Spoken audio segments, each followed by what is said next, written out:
Assalamualaikum, selamat pagi. Saya Puteri Ira Farhana melaporkan daripada Putar Putar TV. Bersama saya seorang pengacara radio, TK Dewi. Hai, khabar? Salam. Orang Melayu penuh dengan adab budaya, sopan santun. Ya, saya Anjas TK Dewi Pitu, salah seorang TK dekat Gaul FM. Okey, kalau DJ radio kita panggil DJ, kenapa mesti panggil UTK? Yes, sebab kami lain dari yang lain. Nama kami pun dah Gaul FM. Tagline kami, apa lagi kau nak? Maknanya kita ikut kata pendengar. Dan TK tu bermaksud tukang karut. Kami selalu mengarut tapi tidak boleh mencarut.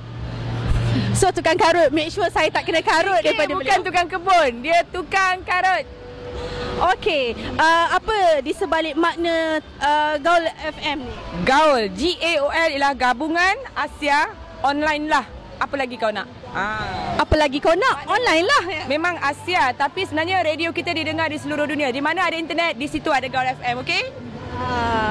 Okey, itu saja laporan saya untuk Putar Putar TV. Jangan tak lapor. Selagi boleh mengarut, kita mengarut tapi jangan mencarut. Okey? Apa lagi kau nak? Apa lagi kau nak?